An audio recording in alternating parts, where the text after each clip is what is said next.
et messieurs, bienvenue dans votre magazine En pleine nature.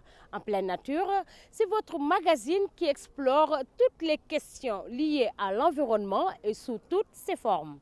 Aujourd'hui, En pleine nature va vous parler de l'artificialisation du littoral, l'emprise sur les infrastructures et les activités pétrolières et gazières. Et tout au long de l'émission, nous allons nous entretenir avec le directeur du PRCM, Ahmed Senhouri, le partenariat régional pour la conservation de la zone côtière et marine en Afrique de l'Ouest. Monsieur Ahmed Senhouri, bonsoir. Oui, bonsoir. Et merci d'avoir accepté notre invitation. C'est moi qui vous remercie de m'avoir invité. Merci beaucoup. Merci à vous. Dans une économie de plus en plus mondialisée, la compétitivité pour l'accès aux ressources et aux matières premières devient un enjeu écologique et géopolitique. Le pétrole, ressource incontournable, devient dès lors une ressource stratégique qui nécessite des infrastructures pour son exploitation. Et pour en parler, nous allons nous entretenir tout au long de l'émission avec M. Ahmed Senhouri.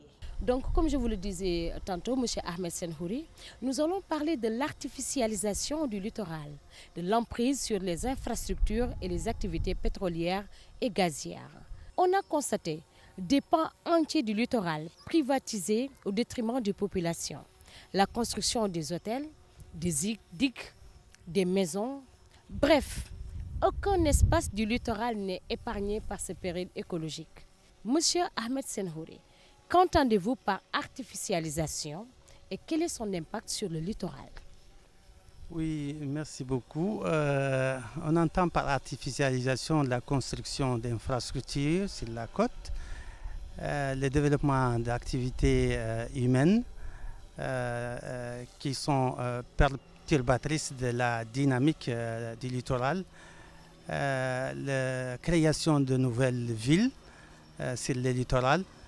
Tout ça est possible évidemment, mais il peut aussi avoir un impact s'il n'est pas fait de manière précautionneuse, c'est-à-dire si les ouvrages sont construits d'une manière qui ne prend pas en considération les contraintes du milieu, si l'urbanisation est faite de manière arbitraire, sans un aménagement préalable, et si les activités humaines ne tiennent pas compte aussi des limitations des ressources et de la nécessité de préserver l'environnement.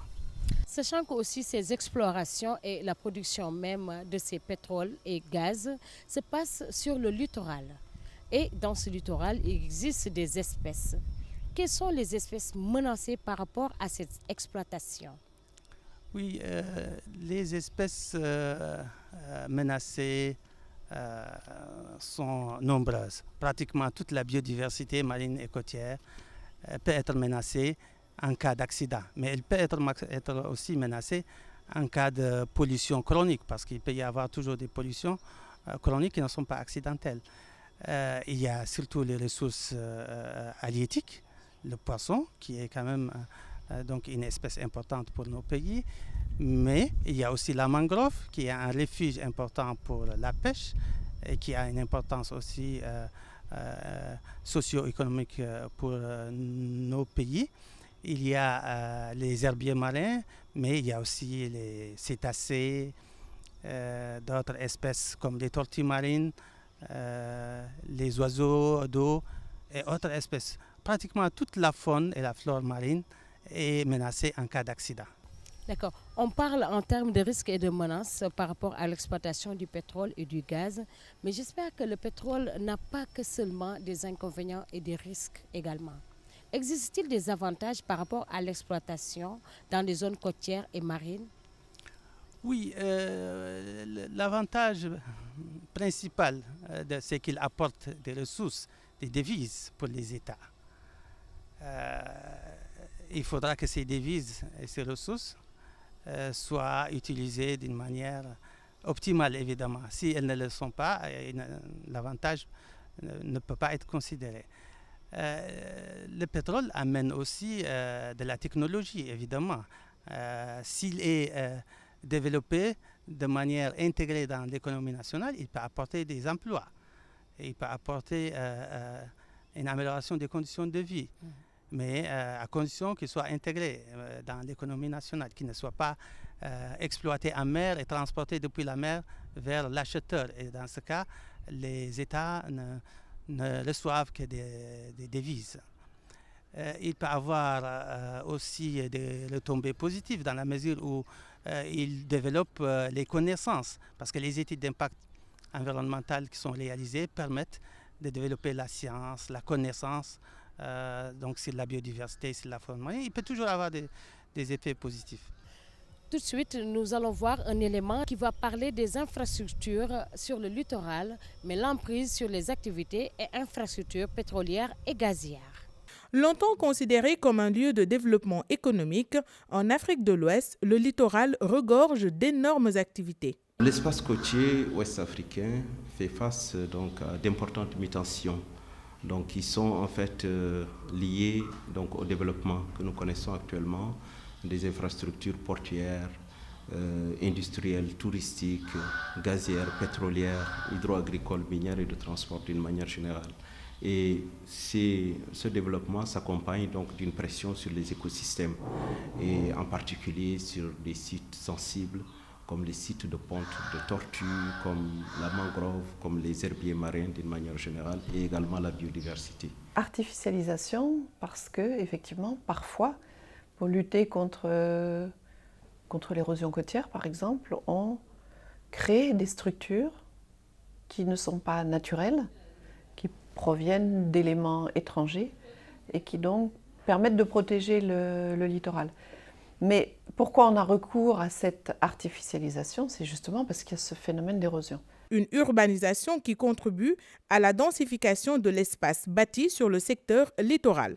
Pour ce qui concerne l'artificialisation du littoral, on pourra notamment, en termes de logistique pétrolière ou de production d'hydrocarbures et de sa distribution, citer principalement les différentes infrastructures qui sont notamment installées le long des côtes, principalement, en Afrique et bientôt au Sénégal. On a déjà quelques infrastructures qui existent, comme la raffinerie de Mbao. Le port, on peut citer aussi le port de Dakar avec le MOL 10 pour toutes les activités d'hydrocarbures. Mais avec le développement qui va arriver sur ces 3 prochaines années, on aura certainement entre Dakar, Kayar et Saint-Louis d'autres infrastructures qui seront installées. Et donc là, on pourra parler d'occupation ou d'artificialisation ou de construction d'infrastructures pétrolières le long du littoral. Les mutations accélérées de l'occupation de l'espace ne font qu'exacerber la pression causée par les effets anthropiques sur le long des côtes. Le fait d'avoir extrait pendant des décennies le sable de la plage a créé un recul naturel, pas naturel, je veux dire un recul dû à l'homme, un recul de la ligne de rivage. Donc la mer avance sur la plage, mais encore une fois, ça c'est dû à la main de l'homme. De la même façon, le fait d'avoir construit des digues ou des infrastructures de façon anarchique sur le littoral a créé aussi des problèmes d'érosion. Là où on voulait protéger le littoral, très souvent, on l'a au contraire dégradé. Cette diffusion urbaine non contrôlée pèse également sur les écosystèmes fragilisés. Monsieur Ahmed Senhouri, on vient de voir un reportage également sur les infrastructures, l'emprise des activités pétrolières et gazières sur le littoral. Oui, bon, comme vous l'avez vu dans le reportage, l'artificialisation du littoral peut être très impactante si elle n'est pas contrôlée, si elle est arbitraire, si elle n'est pas réalisée après un aménagement qui permet de définir les vocations des zones et surtout si les constructions sont proches du littoral, du trait de côte. En général, dans les pays développés, on commence maintenant à retirer les infrastructures de la côte. On commence à acheter les infrastructures et les habitations qui étaient sur la côte, ce qu'on appelle le recul. Dans nos pays, malheureusement, Ce n'est que depuis les indépendances qu'on a commencé à construire. Donc on a commencé à construire rapidement et ce n'est que tardivement qu'on a pris conscience des risques qui pèsent sur nos zones côtières, des risques d'érosion côtière, d'inondation marine liés aux infrastructures. Donc je pense que la côte, on doit le savoir, est très fragile, très vulnérable. Surtout les côtes sableuses. Elles doivent être aménagées d'une manière prudente.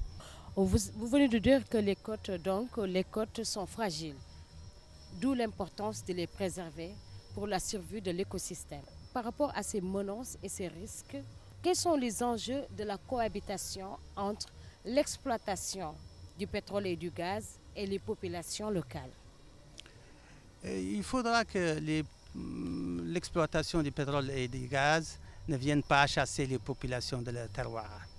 Je m'explique. Par exemple, si on développe un milieu côtier, une infrastructure côtière, que ce soit pétrole, gaz ou autre, il faudra qu'elle vienne et donc qu'elle permet aux populations d'en bénéficier et qu'elle leur permet de continuer aussi leurs activités.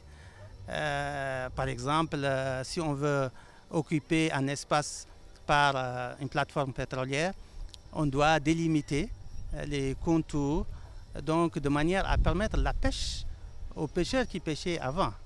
Parce que si on veut avoir une infrastructure qui vient, un projet qui vient et qui va être construit aux dépens donc des activités des communautés, là on a un impact environnemental important. Si on amène une infrastructure qui va polluer par exemple le milieu et donc qui va être responsable de la raréfaction des ressources, là on impacte aussi les populations. Parce que ce sont leurs activités, c'est leur mode de vie qui sera affecté et je pense qu'on n'aura pas réussi une cohabitation. Donc toute cohabitation doit tenir compte des intérêts des communautés, des populations qui existaient et doit venir se développer en harmonie avec ce qui se faisait avant. Justement, en parlant de menaces et de risques, est-ce que les États sont conscients de l'insécurité écologique dans ces environnements marins et côtiers? Oui, je dirais que nos États sont conscients des enjeux et de l'importance de la biodiversité et des ressources naturelles dont ils disposent. Ils ont des services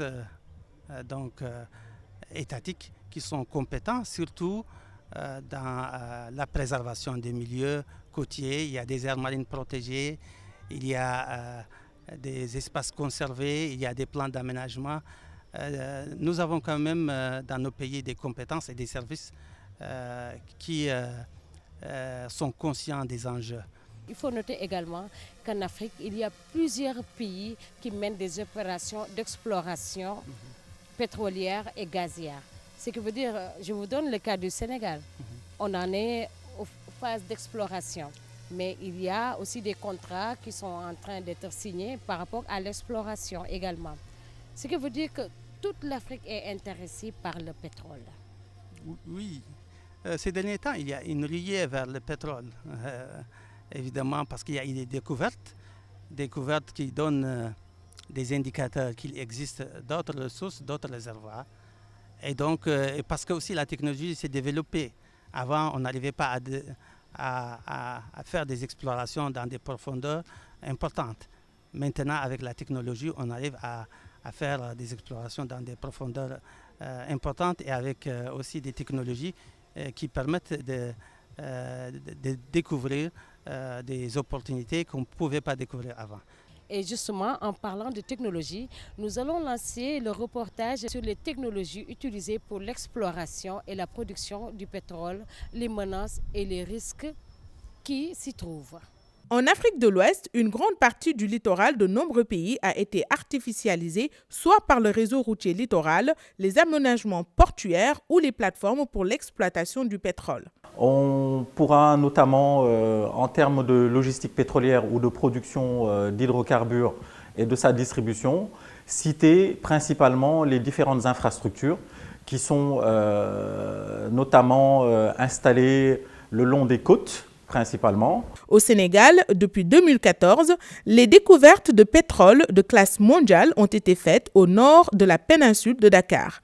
Depuis 2014, on se rend compte que quand même le Sénégal est entré dans la cour des grands, si je puis dire, par rapport au marché mondial du pétrole, puisqu'il y a eu une découverte d'un potentiel quand même d'hydrocarbures assez important, à peu près 700 milliards de mètres cubes de gaz, ce sont des prévisions, et puis également 473 millions de barils approximativement. Donc il y a un intérêt majeur pour le Sénégal. Une découverte qui nécessite des infrastructures de pointe pour l'exploitation de ces gisements. Ces opérateurs ont mis en place, sont en train de mettre en place ou vont mettre en place des infrastructures effectivement. Et pour le cas de Cosmos BP, on va dire maintenant BP puisque c'est BP qui va exploiter, on a un projet très particulier, très spécifique au niveau du Sénégal, certainement une première, hein, puisque c'est un projet donc, qui va extraire du gaz au-delà du plateau continental, à de grandes profondeurs. On est à 2700 mètres de profondeur d'eau et plus d'1 kilomètre de profondeur de sol. Donc au total, ça fait à peu près 4 kilomètres depuis la surface de l'eau jusqu'à la zone d'extraction, hein, le gisement. Donc il va y avoir des puits, des pipelines qui vont rejoindre ensuite une zone d'accumulation de ce gaz qui va approvisionner des navires, un navire en tout cas de liquéfaction sur lequel va se faire la transformation du gaz en gaz liquide. Et pour que cette liquéfaction du gaz puisse se faire, BP va construire un brise-lames à 10 km au large des côtes de Saint-Louis. De plus en plus, l'environnement marin et côtier est menacé par la pollution industrielle qui se manifeste avec acuité sur l'état des différents écosystèmes. Qu'est-ce que vous avez à dire par rapport à ce reportage sur les technologies utilisées pour l'exploration et l'exploitation des ressources pétrolières et gazières? Oui, je dirais que les technologies utilisées peuvent être mises en œuvre de manière à réduire l'impact de l'environnement. Quel est cet impact? L'impact des activités pétrolières sur l'environnement? Sur l'environnement varie de l'étape du projet pétrolier. Au niveau de la sismique, l'impact peut surtout s'avérer dangereux pour les cétacés, pour les larves de poissons, pour les zones humides, parce qu'il y a des explosions sonores importantes qui sont comparées à des mini-tremblements de terre. Et comme les explosions sismiques qui détruisent effectivement les systèmes auditoires des mammifères, et donc, mais qui sont aussi cause de la mortalité des larves et de beaucoup d'espèces. Au niveau des forages, l'impact se traduit essentiellement par la toxicité du milieu liée aux déchets et aux déblais qui sont extraits lors du forage. Parce qu'on essaie de faire un forage généralement avec des lubrifiants et avec des produits chimiques dangereux, nocifs. Donc évidemment, on peut toujours avoir des solutions. On peut avoir des lubrifiants qui sont à base d'eau, qui n'ont pas d'impact.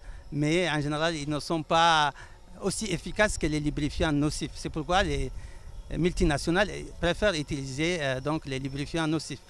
Au niveau de l'exploitation, les risques sont de deux ordres. On peut avoir des pollutions chroniques, mais aussi on peut avoir des pollutions accidentelles, parce qu'on est en train de manipuler des engins. On peut avoir des accidents entre les engins, entre les bateaux. À l'étape suivante, c'est le transfert et le transport du pétrole.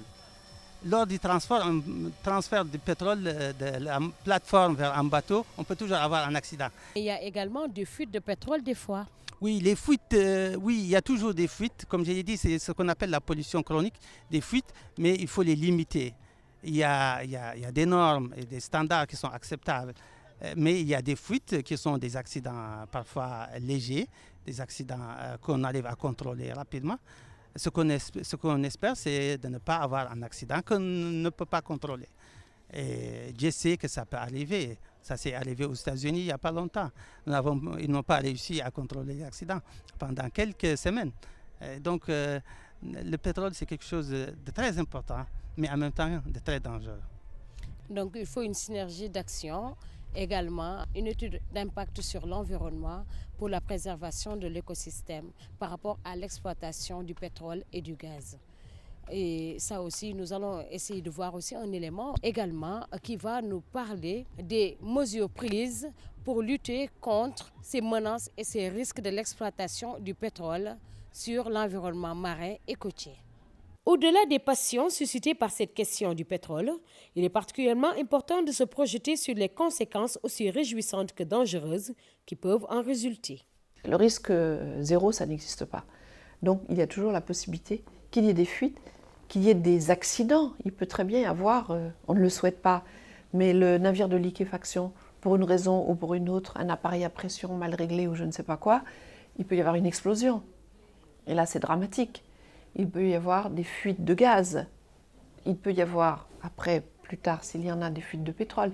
Il peut y avoir des accidents entre les tankers qui vont venir s'approvisionner. Normalement, tout ça, c'est bien réglé. Mais on ne sait jamais. Un accident, c'est justement la chose à laquelle on ne s'attend pas. Donc, il faut essayer d'anticiper au maximum. Dès lors, on s'interroge sur les perceptions des risques côtiers. Cette image que transmet l'exploitation des hydrocarbures est quelquefois galvaudée. Parce que c'est vrai que dès qu'il y a une catastrophe majeure, les conséquences sont inimaginables. Et pour ça, on a le tournant de 2010 avec l'accident qui est survenu dans le golfe du Mexique. On était pourtant à 400 km des côtes américaines. Mais ce fameux puits-là, avec comment dirais-je, ce fameux rig de forage qui s'appelait Deepwater Horizon, donc de la compagnie Transocéan, qui est une des majors en termes de mise à disposition de rigs de forage, et opéré par la British Petroleum, c'est BP. Cette fameuse catastrophe a généré 780 000 tonnes de pétrole brut. La pêche est l'un des secteurs les plus menacés par l'exploitation pétrolière et gazière. On pense alors que la mise en œuvre d'un certain nombre de stratégies en termes de développement d'outils de gestion à travers le renforcement des capacités des parties prenantes, la mise en œuvre d'outils juridiques efficaces, efficients, et le plaidoyer pourrait éventuellement contribuer à réduire l'impact de ces infrastructures-là sur ces écosystèmes. Monsieur Ahmed Senhouri, nous venons de suivre cet élément sur les mesures prises pour préserver l'environnement par rapport aux exploitations pétrolières et gazières. Sachant que les océans sont un outil de régulation du climat et de production aussi des ressources, existe-t-il des lois pour la préservation de ces écosystèmes? Oui, il y a souvent des lois qui portent sur l'océan. Dans certains pays, il y a des codes de pollution, il y a des lois littorales, il y a des lois sur la marine marchande, mais il ne suffit pas d'avoir des lois.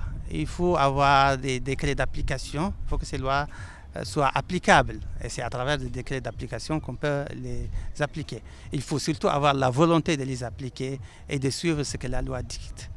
Donc la loi, c'est une bonne chose, une première étape, mais elle n'est pas suffisante. Ce qu'il faut surtout, c'est pouvoir l'appliquer. D'accord.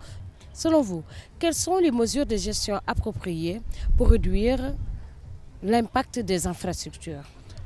Oui, pour s'assurer que les infrastructures n'auraient pas des impacts négatifs sur l'environnement, il faut commencer par un aménagement du littoral.